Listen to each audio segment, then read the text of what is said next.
Okay, let's continue on page 251. Not before we again just give a quick recap on really on the state of the tzaddik. As we mentioned at the very, very beginning of the Tanya, there are 5 levels of human beings, or 5 different types of human beings. The one that we have to strive to be is the 3rd type, which is the Beinoni, the one that might continuously have a struggle with his animal soul that wants to be impulsive and wants to do animalistic things, but again, that animal soul can be victorious, or can at least be controlled. Now, we're speaking about right now the 4th level, or the 4th type of human beings, the tzaddik, which has completely subdued his animal soul to the point that it's almost non-existent. It still has a tiny bit of existence in him, but that existence, as we said, is dormant, right? The existence of the animal soul is dormant in the tzaddik viralo, which is that 4th type. So let's continue to speak about this tzaddik and what we can learn from him. Let's go. Does anyone want to read middle of page 251 on a deeper level? Anyone? Okay, I guess I'll read. I'll read. Okay. Oh, read, Good. Jordan. Good. Excellent. Okay. On a deeper level, the Yeah. tzaddik defines an inner state that goes beyond behavioral perfection. As the Tanya has established in its first 9 chapters, a person has within him a consciousness, an inner perception that directs the primary forces of his soul either toward holiness or toward that which is not holy. Without conscious direction, these mighty preconscious forces, if not consciously directed otherwise, tend toward the unholy. They can easily and freely burst out in a disorganized realm where the ordered forces of mind and consciousness do not operate, and where they have free rein to realize themselves uninhibitedly.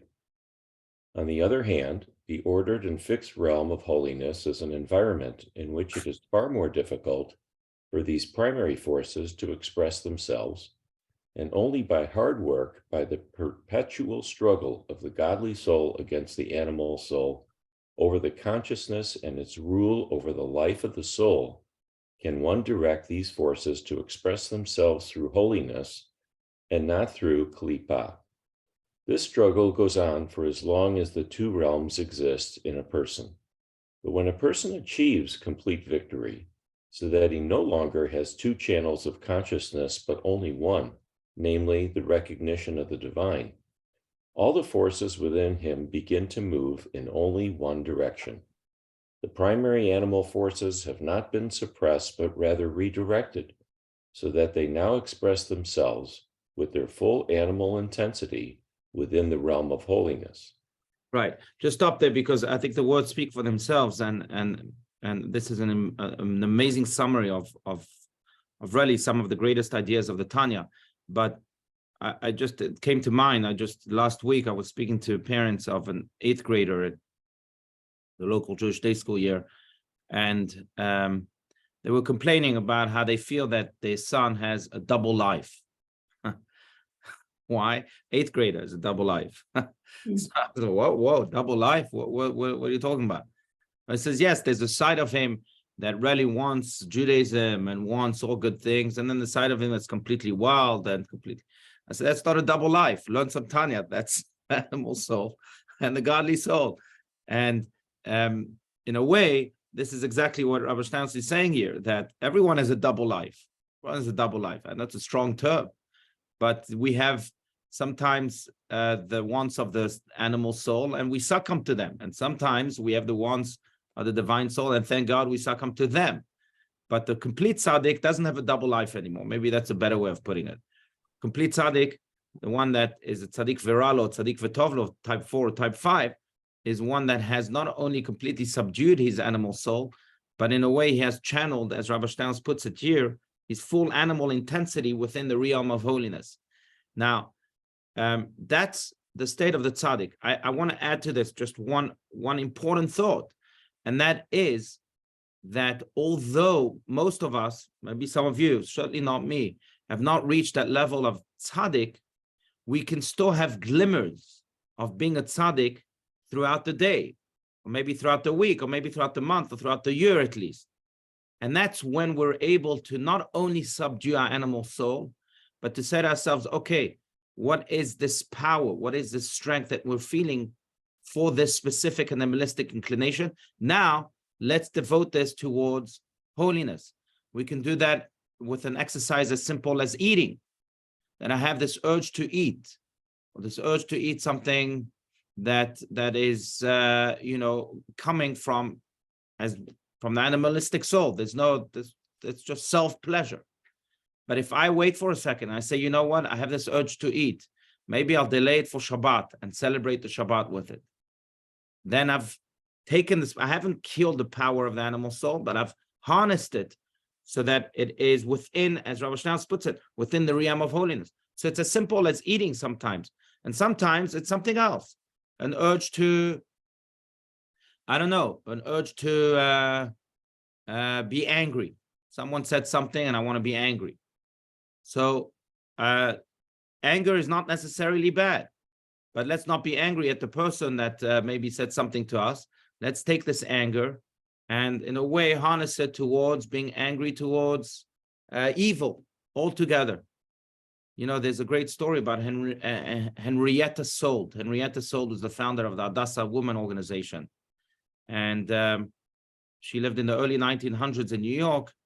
And she was a very successful woman and a very interesting woman. But the way she founded this Hadassah Women Organization is interesting because she had gone out with this man who she was sure she was going to marry.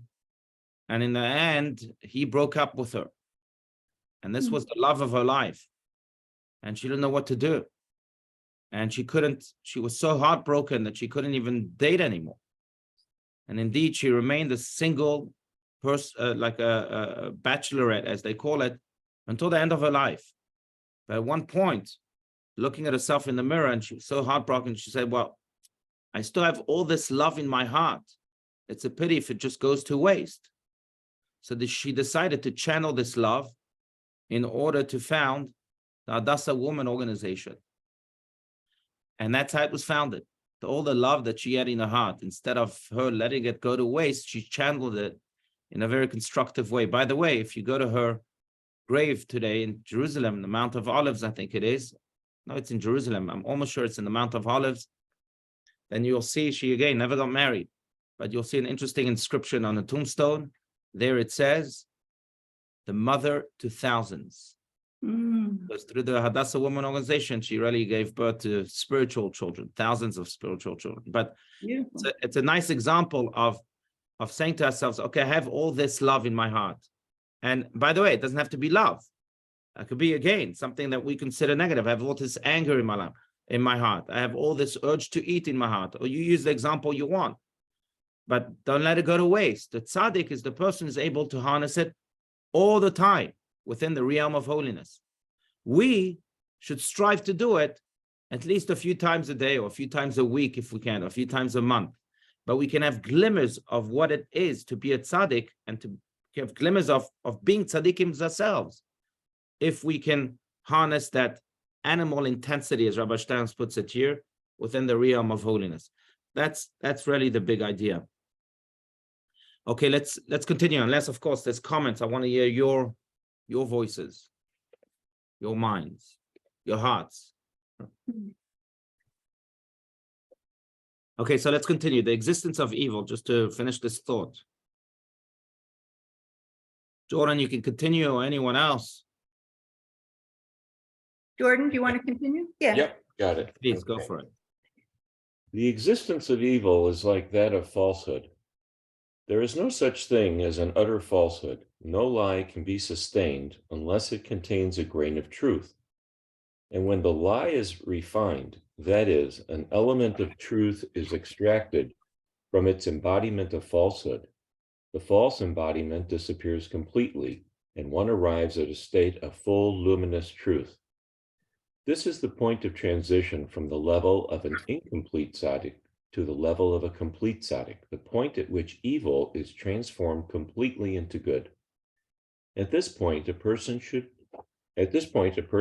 feel as if vital forces of his soul have been doubled, more than doubled, because the animal soul's drives are more passionate than those of the godly soul. All that he has done in the past seems only a small part of what he can do now, for now he has found the ultimate resolution to the struggles of life. The very nature of reality is transformed for him, and he functions as a totally different person. Right. I would say, maybe to summarize this paragraph, I would say that therefore the tzaddik is like that ultimate surgeon who knows how to go directly to have a surgical procedure that bypasses any negativities, any infections, and so on, goes directly to the source and strengthens that source, or does something with that source in order for the body to heal again. And in a way, I think that's the tzaddik. He's not fazed by the animal soul, nor is he even threatened by it. Why? Because he knows that the animal soul is founded on something good. Like he says, every lie is founded on some truth. Otherwise, the lie can't stand for a second, right? I mean, it's true. Just to give another example, if I say to someone, hey, you should go check out the sky, it's orange. Now it's a lie, but it's not a lie all the time. Here in Arizona, we have beautiful sunsets and sometimes sunrises, and sometimes it is orange. So that lie can stand. That person can believe me for a little bit. Oh, yes, maybe he's speaking about sunrise and sunset, even though speaking about the middle of the day, but still that lie starts to make sense in the person's mind because it has a tidbit of truth. Every lie has to have an iota of truth in order for it to exist. Otherwise, it's completely annulled from the get-go.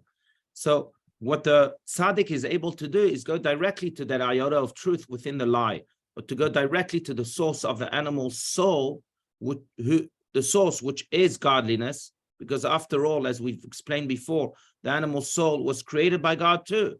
And the animal soul is sent by God to tempt the person. So he's able, like a good surgeon, to go directly to that source and extract the godliness out of all the negativity, and then harness it towards the godly, or the realm of holiness, as he put it before. That's really what a tzaddik does. And I think that's also why, going back to yet another big idea of the Tanya, that is also why the tzaddik, who's able to have not just full control of his animal soul, but again to channel it towards the realm of holiness, is a person who has his mind in full control. If you're an emotional person, you can't really be a surgeon. And right, you get too emotional with all the blood around, all the infection around. Can't. In order to be a good surgeon of the soul, I'm talking about here, of course, but I think also a surgeon of the body. And Jordan, you'll correct me if I'm wrong, and any other doctor here may correct me if I'm wrong, but you need to be fully in control of the heart. Your mind has to take the center stage and has to be the one directing you. The mind is a cold, intellectual world. And that ability to remain in control and not get phased and threatened is really what eventually enables you to do that surgery successfully. And in a way, I think that's another big principle of the Tanya, Moach Shalit al Halev, as they call it, that the mind has to be in control of the heart. The animal soul wants us to get all crazy and emotional. The godly soul doesn't. And indeed, the way to overcome this animal soul is to remain cold and intellectual, so that we can perform this surgery in the most effective way.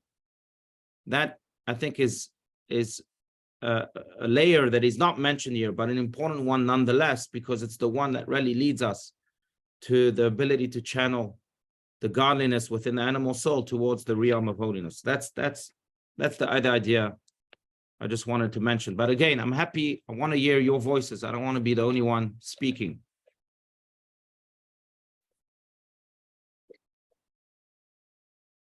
Jordan, is it true? Mhm. You have to be cold and calculated. Yeah, I think that in the moment of surgery, that's absolutely correct. Right. the time, what leads up to that surgery, and then the care beyond that surgery, we come right back where other things, Beautiful. enter. But in that moment, you said it perfectly. And I was thinking, as you were saying, of standing there, ready to perform those things, and in the midst of performing surgery, and Right. decisions are made that are based exactly on the thought process that you were elaborating. Right. But You have to be what you focused.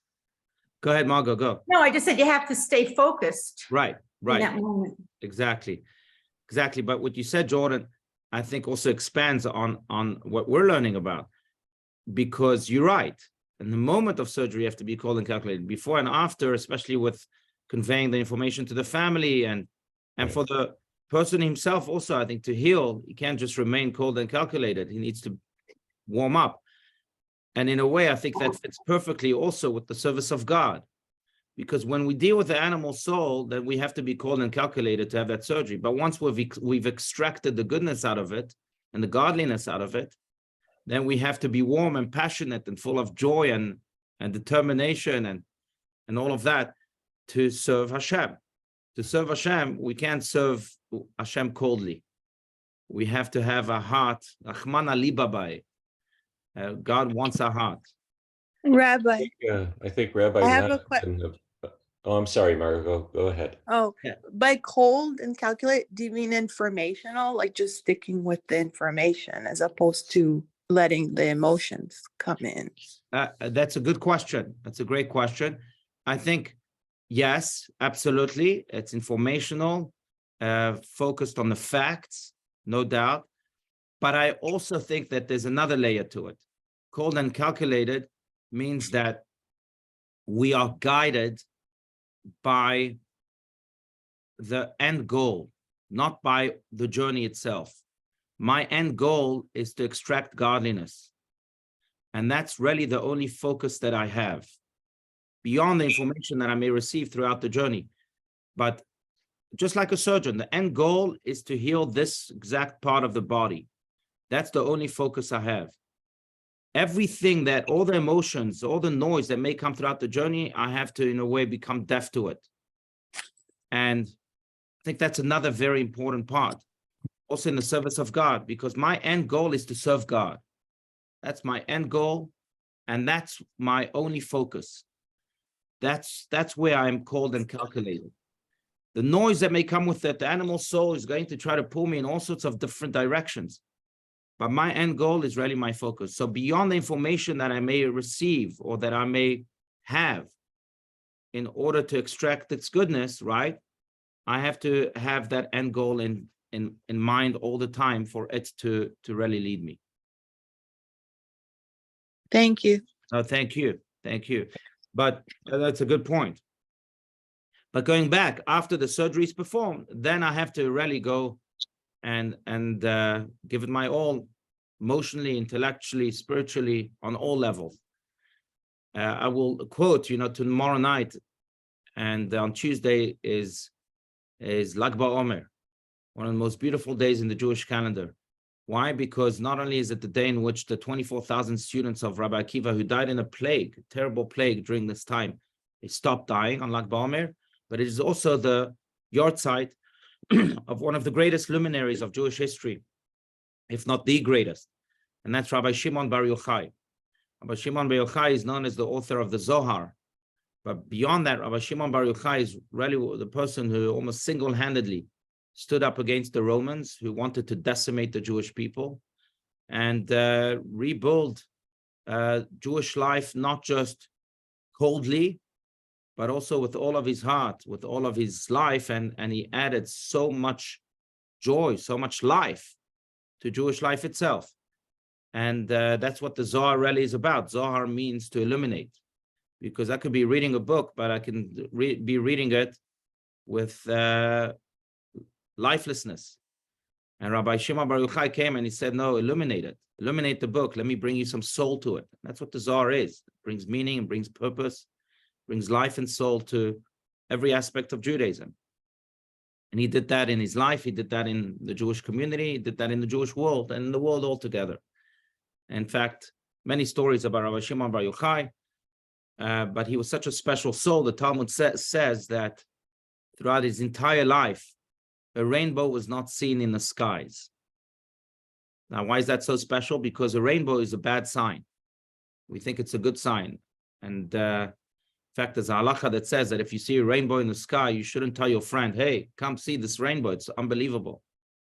Why? Because the rainbow is a bad sign. And then you might make him sad by telling him, hey, check out this rainbow. Why are you making him sad? And why is it a bad sign?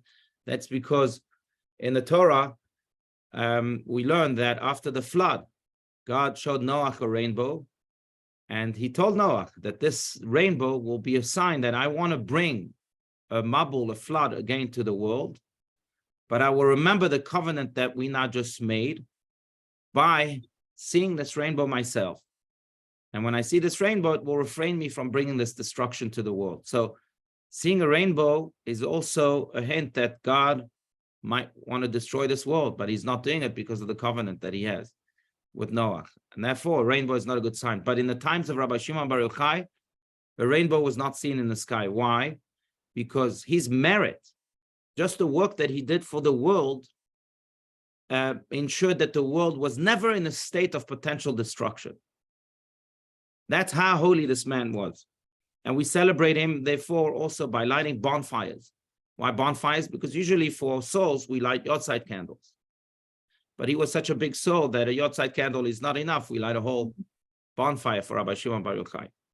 One of the great lines of Rabbi Shimon Bar Yochai was Anan bechavivuta talia milta. In the Zohar, and he repeated it time and time again, it says that everything is dependent on love. Love. Maybe that's where the Beatles got it from. All we need is love. But what he meant is not just love. Of course, chavivuta is much more than love. Chavivuta is putting your heart into things. Doing things, especially the service of God, or doing things for God, or living life, a godly life. Not just coldly, but with our entire heart. No matter what, giving our all. And that's really what the Tanya is speaking about. Yeah, also, I mean, yes, during the moment of surgery, you have to be as cold as possible and calculated and goal-focused as possible. But then afterwards, let's not forget to give our entire heart for God. In another place, he says that also everything is dependent on willpower. I think they are connected, love and willpower. Because Reuta is willpower. Chavivuta and Reuta were two favorite words of Rabbi Shimon Bar Yochai, which means love and willpower. But that's, again, willpower connotes that ability to give our all to God. And I think this is really what this is saying also, that tzaddik, yes, is able to find the godliness within the animal soul and then use it and channel it. The way to channel it is with his entire self within the realm of holiness. I'll add just one more thing about Rabbi Shimon Bar Yochai, because it's an interesting story. Maybe we'll end with this because I know time is up. But Rabbi Shimon Bar Yochai deserves his name mentioned and his lessons learned throughout our lives, not just on Lag BaOmer. But there's a great story about Rabbi Shimon Bar Yochai about this couple who couldn't have children. And after 10 years, they said, well, if we want to have children in life, it's not going to come from our union. So we're going to have to get divorced and get married to other people. So they went to Rabbi Shimon Bar Yochai and they told Rabbi Shimon Bar Yochai what's on their heart. And Rabbi Shimon Bar Yochai said, fine, but just as you got married with a big meal and a big party, so too you should get divorced with a big meal and a big party.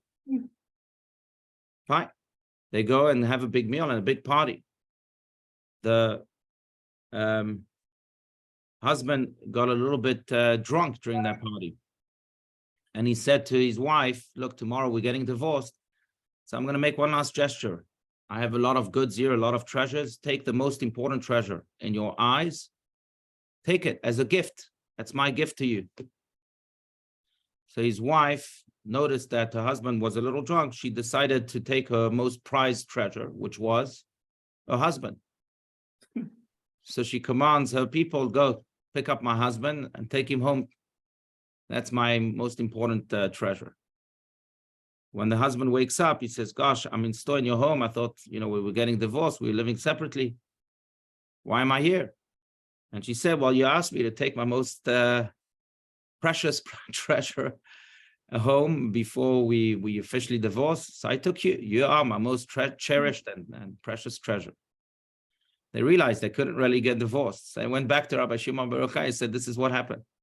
Rabbi Shimon Bar Yochai says, I'm so happy to hear this was happened. Now I will bless you that you will have a child. And within the year, they had a child. Wow. The question is asked, why did Rabbi Shimon Bar Yochai have to have this whole ordeal? Why couldn't he give them the blessing beforehand? Just have children. Don't have that party and all that. Because what Rabbi Shimon Bar Yochai was looking for is that chavivuta, that reuta, that love, that complete devotion.